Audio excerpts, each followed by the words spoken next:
Hello, everybody. Good afternoon. I think it is the afternoon with you. It's evening here with me in the UK.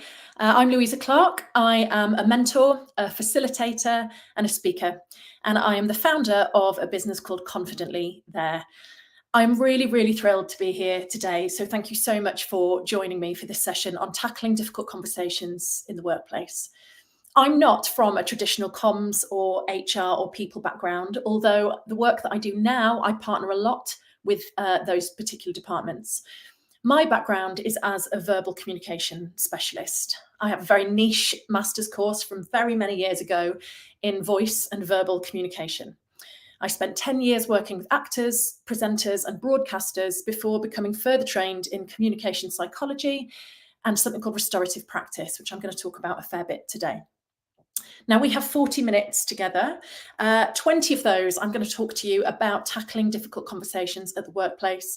And then in the second 20 minutes, we'll move into more of a fireside chat. Moderated by Mark. He's going to come and join me to ask a few questions. Now, I'm really happy to take any questions that you might have as we go through. So please do pop anything that you'd like to ask in the question box at any point, and we'll get to them in that second 20 minutes if we can. So in 2021, Confidently There was born out of my belief that none of us are having enough of the difficult conversations and that a better life exists on the other side of having them. Now, that's me and my small but brilliant team, we work with values-led businesses and ambitious professionals within those values-led businesses on how to have difficult conversations. We support the people who delay, stress over, or avoid the difficult conversations altogether to start having them, and to start having them more effectively, more ethically, and more often. Let me explain a little bit about why. To have them more effectively, well, on the whole, we're pretty terrible at them. And yes, of course, this to a degree is cultural. But why, on the whole, are so many people struggling with difficult conversations? Well, it's because we are hardwired for connection and we care deeply about belonging. And we're all human. We muck up.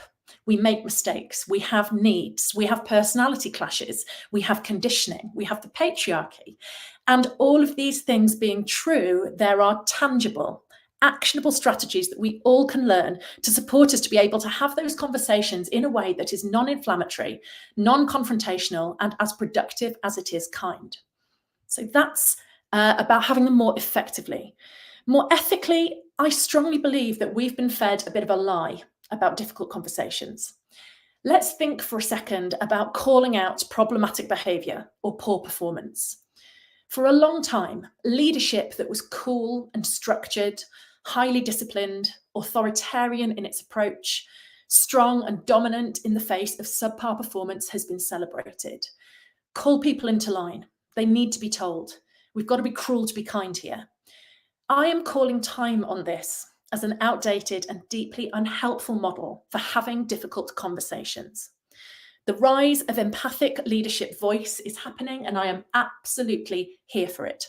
Our approach, which is psychology-backed and evidence-based, is rooted in the principle of equal voice and empathy, of cultivating high-challenge, high-support environments where difficult conversations are held with as much impact as integrity, as much clarity and directness as warmth and humanity. This is ethical. Power wielding is not. Though it may be a success in the moment, the data shows us that power wielding through difficult conversations ultimately causes you far more problems down the line and costs you far more in the long run. Now, as a quick aside, these approaches totally respect hierarchy and the need for clear structure within organizations, clear lines of reporting, clarity around decision-making responsibility. But these approaches also, however, recognize that within hierarchical structure, we are all fundamentally human beings first, and that horizontal channels of communication within a vertical structure are what is healthiest and highest performing.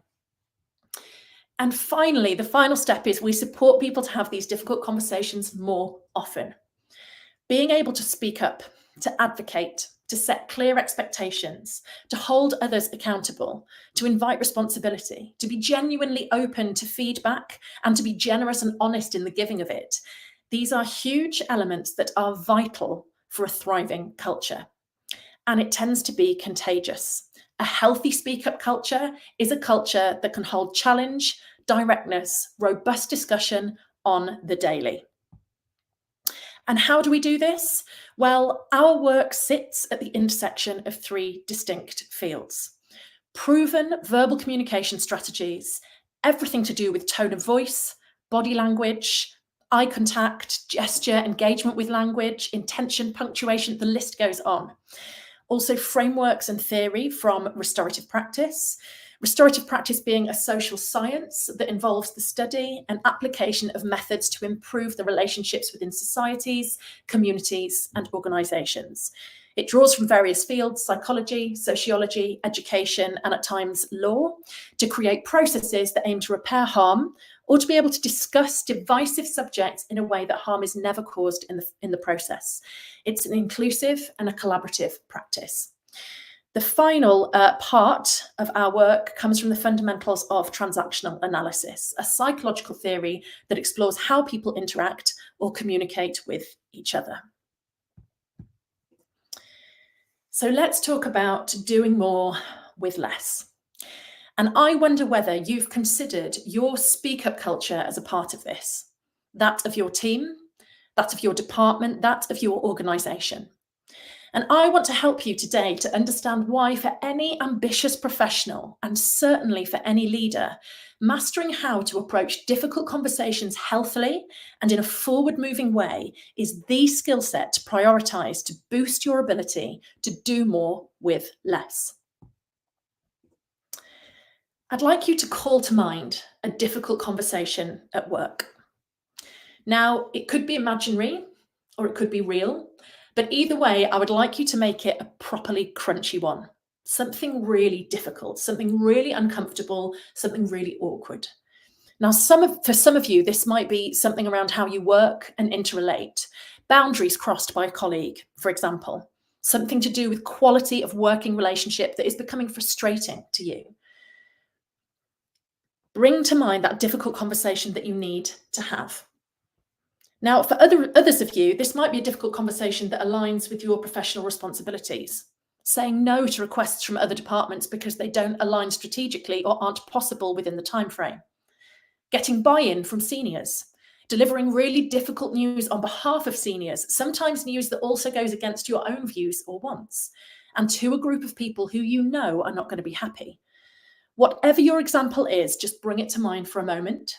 Imagine you have to go and have this conversation later today. Now, unless your usual strategy with such things is to get your bolshy boots on and go in there strong and unyielding, no fear, no eyelid batting about this discomfort for you, and there aren't many people who fall into that category. So unless that's you, I'm going to suggest that you experience one or more of these things. Dreading it, a desire to delay it, or a desire to avoid it. Now let's talk about the impact of these. There are the obvious ones: increased stress, perhaps loss of sleep, reduced sense of well-being. And of course, these aren't ideal. But further to these, what does dreading, delaying, or avoiding the conversation altogether result in? An extraordinary amount of resource-sapping behaviours. Rumination, getting angry, complaining, gossiping, working on other things, avoiding the people or person involved, self-pity, passive job hunting. And of course, that's all before it actually gets to the point where it feels like the only way out is sick leave for stress or handing in their resignation. Now, to put it in other terms, a recent Australian study of more than 650 professionals found that 95% said they struggle to raise concerns with colleagues. The same study found that each time a crucial conversation is avoided, it costs the organisation $1,500 and an 8-hour workday in wasted resources. 1 in 20 estimate that over the course of a drawn-out, silent conflict, they waste time ruminating about the problem for more than 6 months. In extreme cases of dread, delay and avoidance, an organisation's bottom line is hit especially hard. When you're trying to do more with less, can you see how much of an issue this is? Marlene Chisholm, author of Conflict Courage, states that there are 2 reasons that we avoid a difficult conversation. The first is lack of skills, and the second is an aversion to the strong emotions that come up for us. Let's talk about skills first.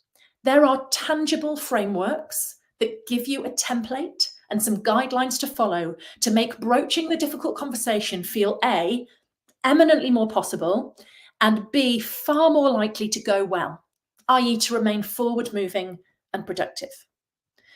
The strong emotions that she refers to, well, if we're totally honest with ourselves, most often what concerns us about raising a difficult subject or having a difficult conversation actually tends to be the feeling we get in our own bodies at the prospect of inconveniencing, upsetting, confronting, frustrating someone else. There are strategies to work on this too that are based around emotional responsibility, self-awareness, and self-management. Our work, therefore, always is in both of these areas. And today I want to introduce you to a couple of fundamental strategies to help with tackling difficult conversations in the workplace. Let's have a look at the skill-based piece first. I want to introduce you to something called the social relationship window. Now, if you've had any form of leadership communication training, you may well have come across this before, but we're likely to be approaching it in a slightly different guise today.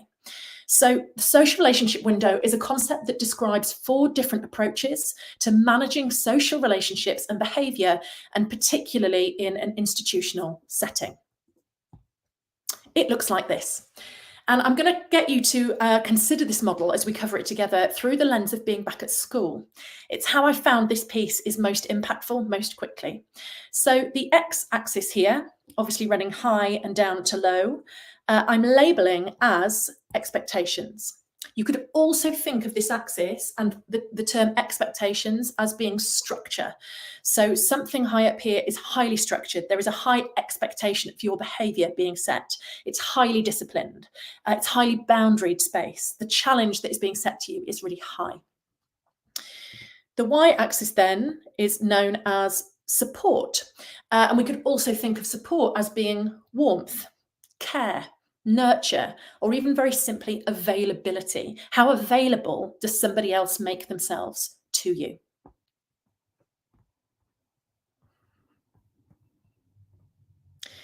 Okay, let's talk about box 1. So I want you to imagine that you're in a classroom with a teacher who sets incredibly high expectations of your behaviour. Remembering that this term expectations could also be several other things. This teacher is highly disciplined, they're strict, they're boundaried, they're firm, they're structured. But by contrast, along the y-axis, they are low on support, on nurture, on warmth, on making themselves available to you for questions, curiosities. I want you to think about how you would feel, or maybe even how you felt, if this feels familiar, in a classroom like that.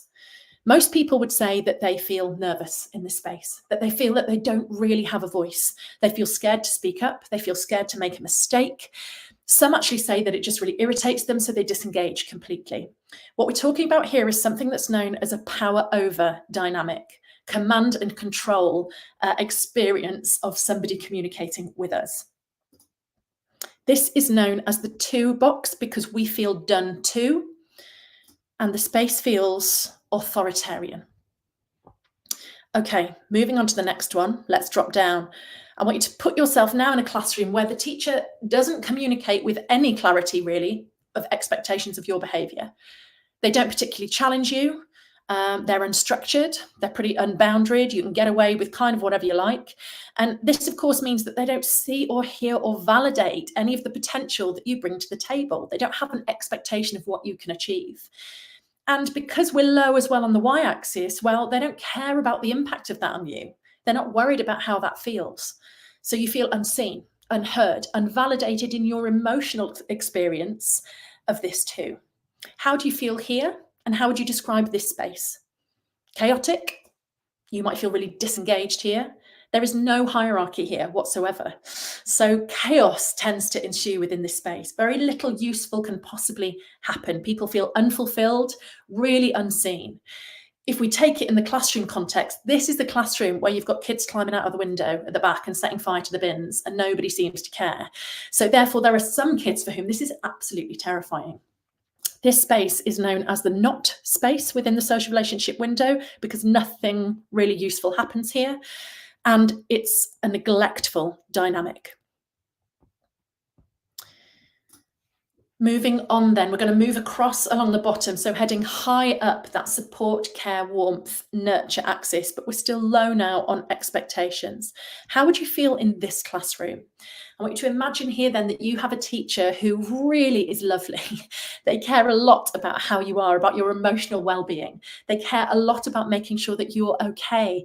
They really care deeply about making themselves very available to you, but they are low in terms of the expectations that they set of you. They're low in terms of the challenge that they give you.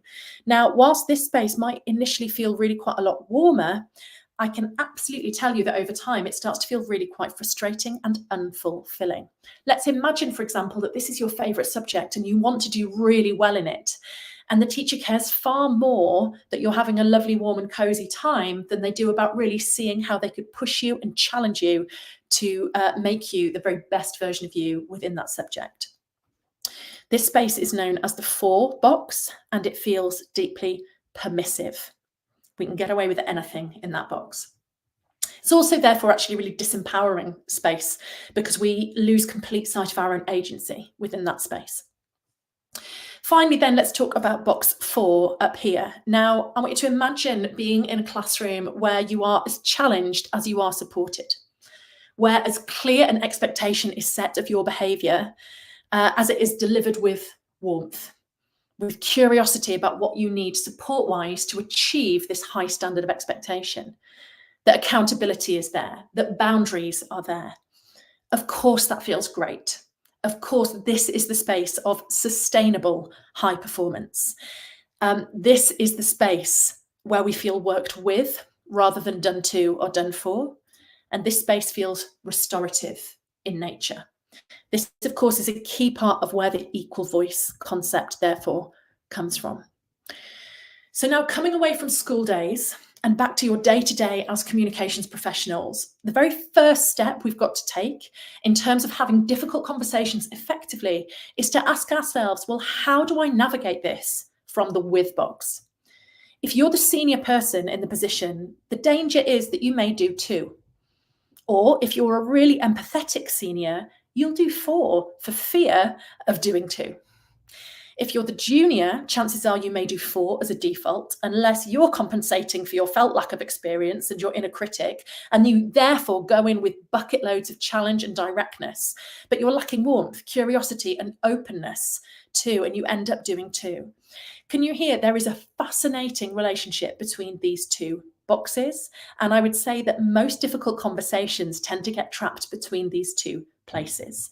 To have them more effectively, more ethically, and more often, we've got to get up into the with box. So how do we do that? Well, the formula is actually here for us to a degree.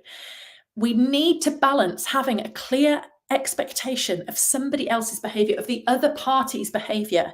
We need to give ourselves permission to challenge them appropriately, to set a boundary, and to do so with a load of warmth, empathy, kindness, support.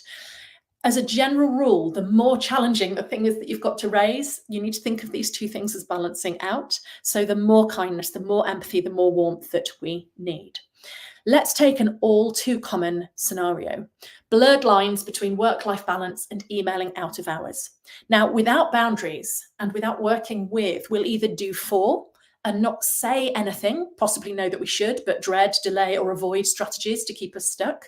And what happens here? Well, resentment builds, frustration builds, and you're getting overwhelmed, you're heading for burnout, and the only people hearing about it are via whinges and moans to your partner and friends over the weekend.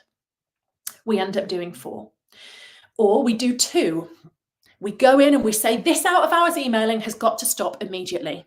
And why aren't people putting it through the project management tool? Like we'd said, can you get it sorted ASAP, please?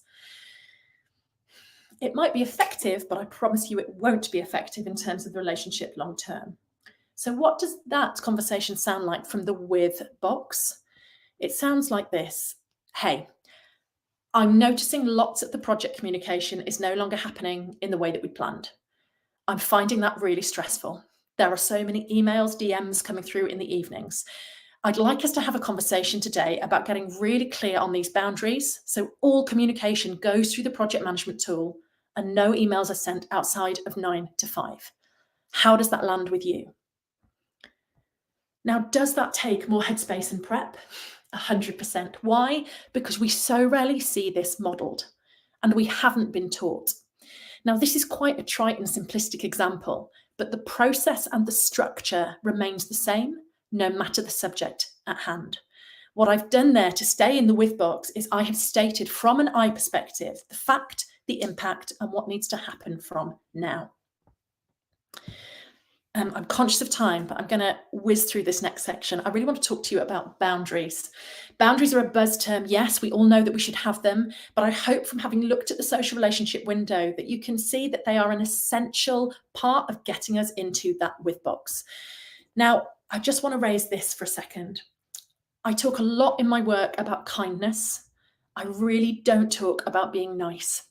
For me, there is a big difference. Nice never wants to rock the boat. We are more concerned with not upsetting someone. We're afraid to speak up when we witness unkind behaviour if we are prioritising being nice, and we worry about being liked. The amazing thing about all of this work is that kindness is an imperative part of it, and kindness allows us to make waves. We can be kind and concerned about doing what is right. We can be kind and willing to speak up and take a stand, and we can be kind, prioritizing keeping that kind connection in place. So here's the truth of it. Boundaries are utterly vital to creating a healthy adult to adult and working with relationship. They're not a nice to have, they are absolutely essential. They are a crucial part of having a difficult conversation, and they are also absolutely our responsibility. A difficult conversation tends to be born out of a feeling that something isn't serving you and needs to change. To broach this is setting a boundary. It is setting an expectation. And here's the truth about that.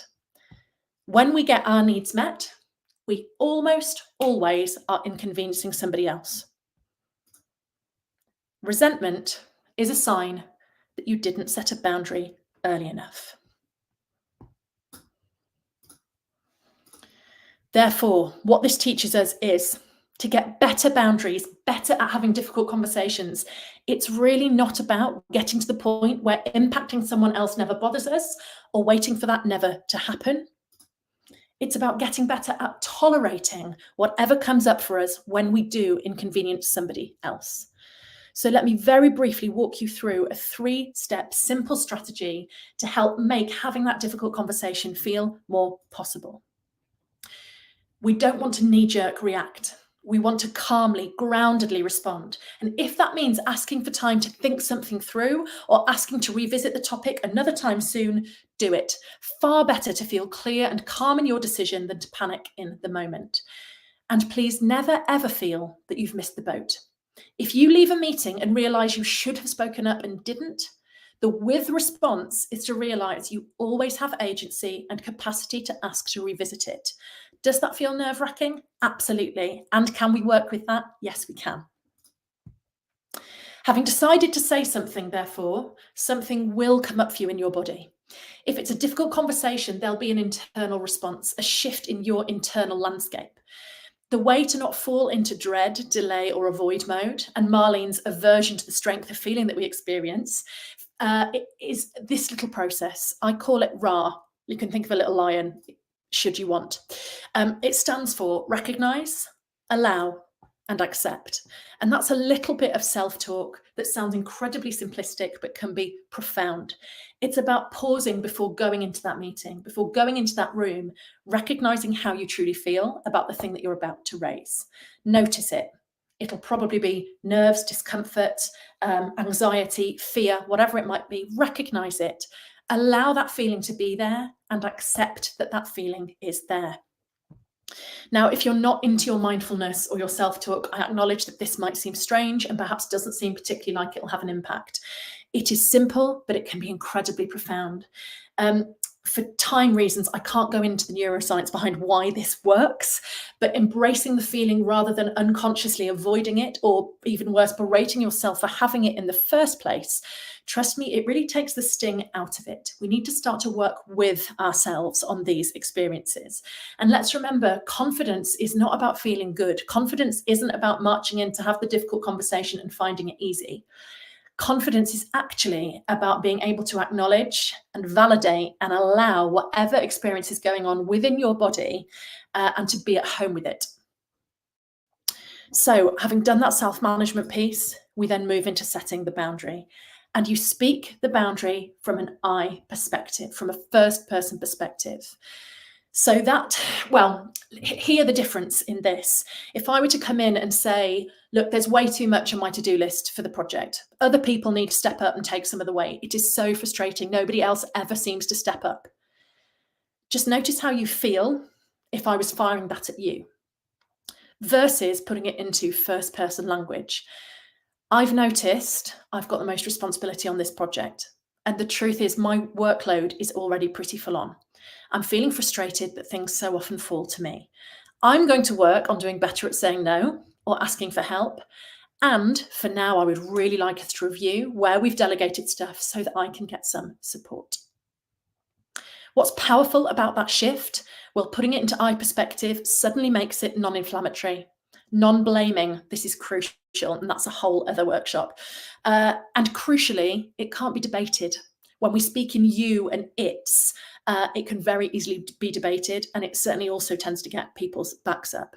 So what's the very simple structure that I've used there? I've named from an I perspective what has happened, what the impact is, and what next.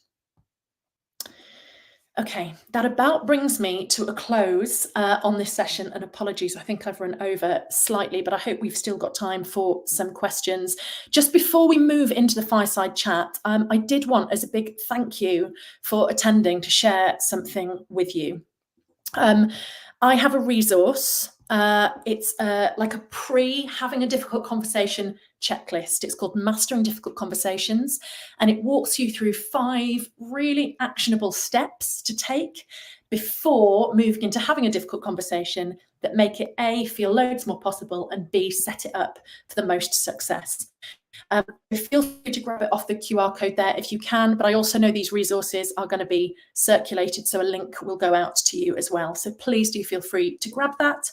And do keep in mind, we do work that is one-to-one. We do work with groups on anything themed around difficult conversations and how to have them more effectively, more ethically, and more often, and all the way up to full organisation-wide project work when required. That's normally kind of complex communication challenges in turbulent times.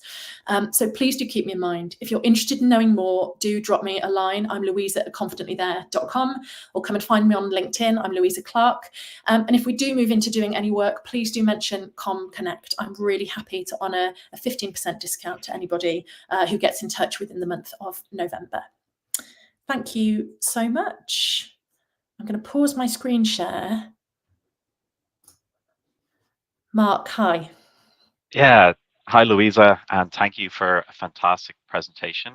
Really love some of the frameworks and the examples that you gave us all. Definitely, I can think some examples in my life of having difficult conversations with people. So, really feel that there's some great tools there that you had in your presentation. Also, good evening, good afternoon, folks. It's Mark here from Contact Monkey HQ in Toronto calling in, and I'm going to be managing the fireside chat here. So I took a couple of notes here from the session, have a couple of questions.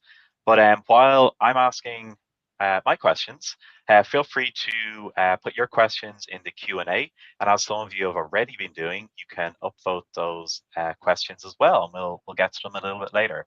But Louisa, why don't we jump into some questions here? So, okay, so the state of the world today requires most companies to adopt crisis communications at some point or another. Inevitably, in face of such a situation, an internal communicator has to drive or enable difficult conversations at their company. what is your advice on how best to tackle crisis comms during difficult times? Yes, thank you. This is such a huge one. I mean, my first bit of advice completely links actually to what we've covered today, which is around developing the self-awareness around looking after yourself first, what you need, what your boundaries are. Of course, within the professional context, and sometimes that's difficult, but know that you always have the agency to ask for support around that. But the other big piece in this that I feel very strongly about, a lot of the work that we come in and do is quite different from a lot of the crisis comms, and certainly different from the kind of PR or external comms stuff that goes on when crisis hits. And I think so often the first thought when something big does happen is to think about, oh God, how do we get the messaging right about what we're putting out there? How do we kind of gloss it over or find a way of owning it in a way that is then forward moving? And the thing that I really just want to take a moment to note and really advocate for is actually doing some proper work internally to find out how the workforce are and how they have been affected. If it's been something big, we did a project recently with an organisation who had been through a really, really difficult time. And initially their instinct had been as it is, and I get there are stakeholders to think about. There is, there's money on the line, there's reputation on the line. I understand why that needs to happen.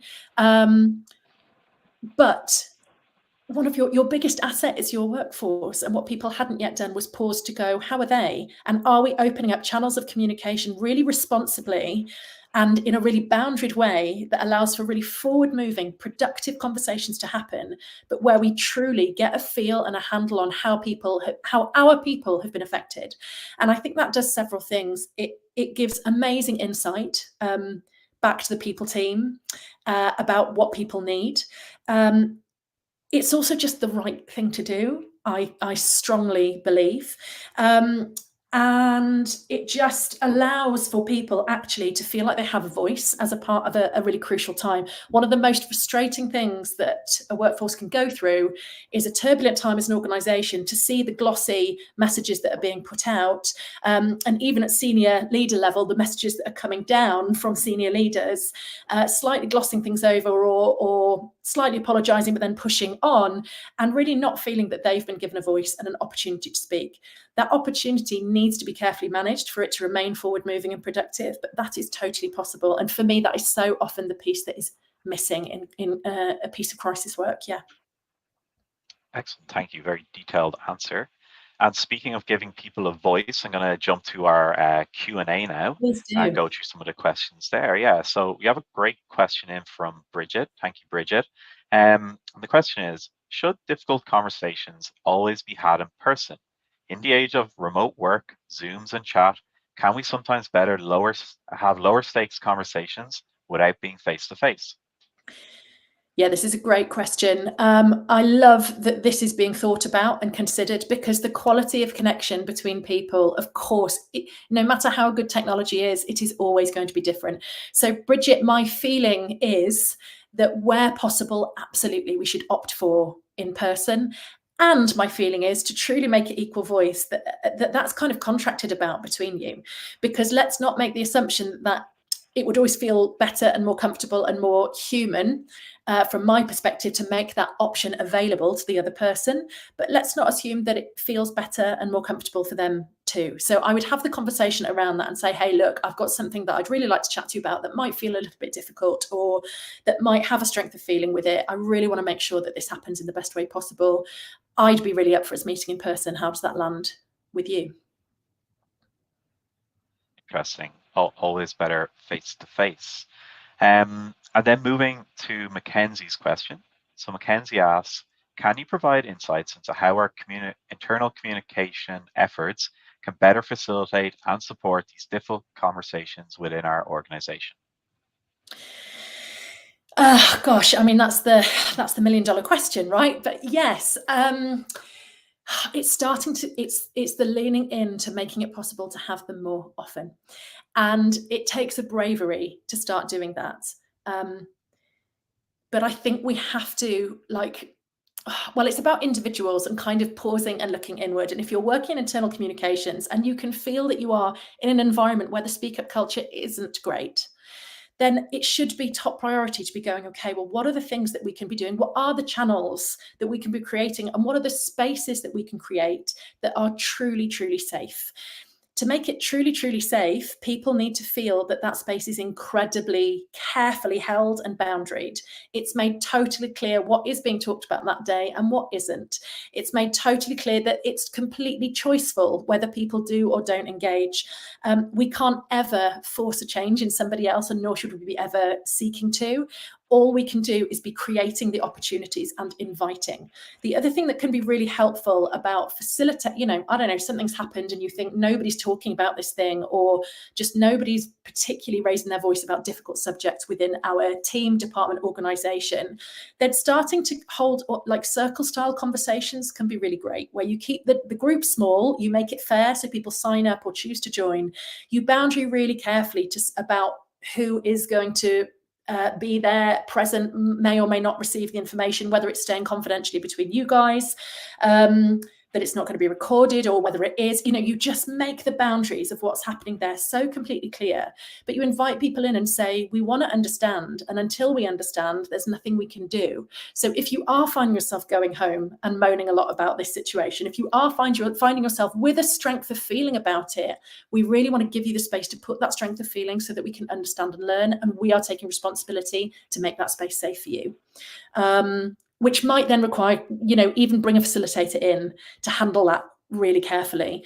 But yeah, so often it's like the straw that breaks the camel's back, and then the snowball starts to happen. But if that speak up culture just really isn't happening, circle style conversations that are really boundaried would probably be the best idea. Yeah, best starting place. Yeah, excellent. Yeah, definitely a good starting place, giving people that safe space so they feel comfortable sharing. That makes sense. Moving on to the next question. This comes from Hadley, if I'm saying that correctly. Should you approach difficult conversations with executive leaders differently than you would with another employee? Again, this is a really great question. Thank you. So I think the working with model, right? The working with model would suggest to us, and I keep doing this gesture because the whole concept of it is that ideally we are acknowledging that we are adult to adult and human first. And of course, we have to recognize that we are working within the scope of the hierarchy that does currently exist. I would say, actually, the thing to focus on more with that is your own self-management around approaching that conversation. Because if we're totally honest, having a difficult conversation with somebody at exec level versus having a difficult conversation with a colleague or a peer or someone junior to you, the biggest difference really is probably going to be in your internal experience and the way that you feel about it. So really keeping an eye on that, really acknowledging and recognizing that self-management piece needs to happen, and kind of preempting the fact that chances are we feel power dynamics so acutely. They're everywhere and nobody is talking about them. And really there is no reason at all you couldn't head into that space with the exec and completely set up the space to work with. It's going to be respectful, it's going to be kind, and it's completely fair within the context of you understanding the structure, but for you to have an expectation of their behavior. So you might not have the expectation, of course, that you can go in and ask them personally to take a load of work off your plate. That's unlikely to happen, but you can have an expectation that they hear you. You can absolutely have the expectation that they really give you the time and space to hear you if this is something that's important to you. And you can boundary around that. That would be completely fair and just to do, I think.